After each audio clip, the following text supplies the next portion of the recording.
You know who the real MVP up in this chapter is? I'm gonna be 100%. The real MVP is Historia. She stole the show, and honestly, this chapter, what it was basically is 100% pro Historia. She's the shit. Fuck everyone else. Because if you really look at this chapter and the couple chapters prior to this one, it was building up that this big ass threat, race, he's gonna destroy everything. And in this chapter, they're preparing, they're getting the cannons, they're getting the soldiers, they're getting the people ready for what's, about to happen. Everything is just this gigantic plan. And then they're like, we're gonna put the explosives in his mouth and all of that.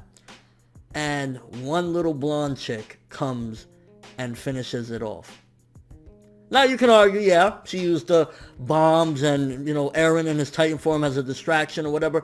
But at the end of the day, one little blonde chick stopped this calamity that was about to annihilate humanity, in and of itself. So honestly, I gotta say that Historia stole the show for this chapter, and she is what this chapter was serving. Her character development, especially the way she turned out in the end of this chapter, where she was like, I'm the motherfucking queen here.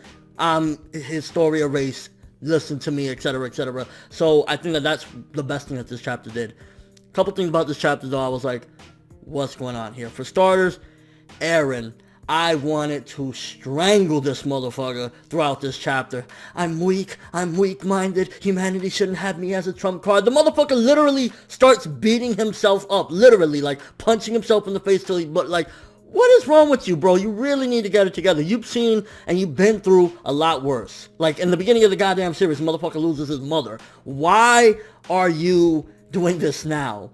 Oh, I'm not special. Are you fucking kidding me right now, Eren? Like, honestly, one of the things, like, maybe call a little mini Eren rant, but I just really wanted to slap the dog shit out of him in this chapter. I was just like, come the fuck on. We have, like, this giant monster coming at us, and all you worrying about is, I'm not special, and... Really, bro? Like, really?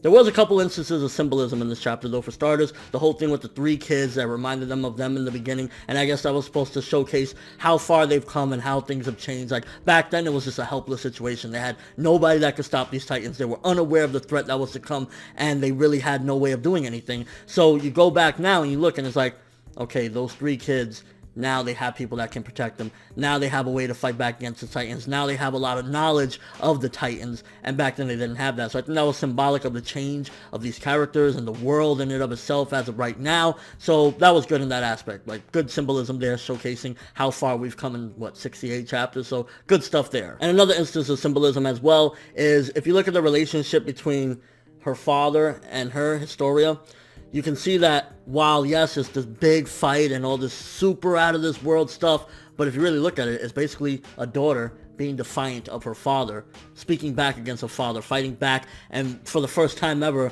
just coming at him. Her father's wishes basically were he wanted her to do as he says. You gotta do what I say, you gotta become the next Titan thingamajig where you can control everything, have this incredible power.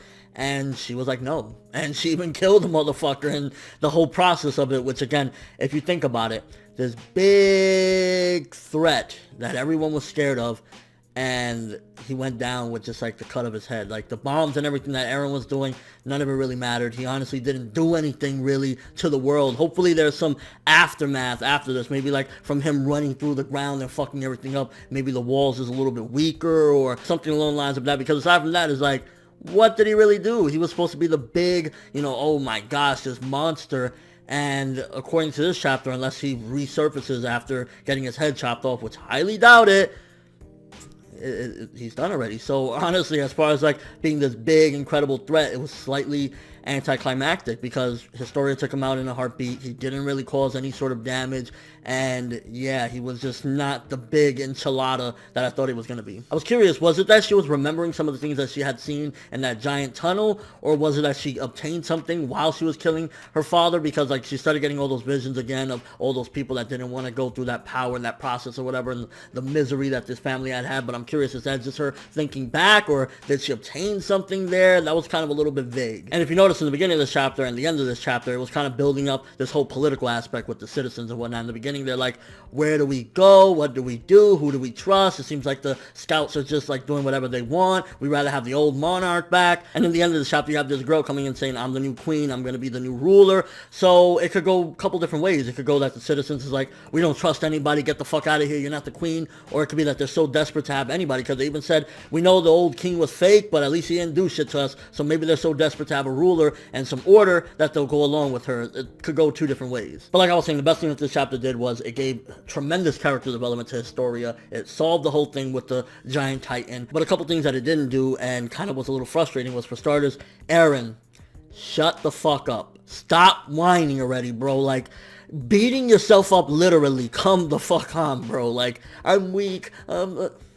Come on, bro, stop. Also, I think that there should have been some sort of repercussions to the damage that was done by this giant titan. He didn't really do too much. I mean, if we would have had a death, if it would have collapsed the wall and a bunch of titans would have gotten in and we would have had to, you know, vacate the premises or something along the lines of that, but he didn't really do too much. And with all that being said, I felt like this was anywhere from fine to good. Historia was the best thing about it. Action was pretty cool. A lot of build-up, though, and a lot of build-up to something that one girl took care of. I want to say 6.5 to a 7 for this one. 7 is mainly because Historia, MVP of this bitch.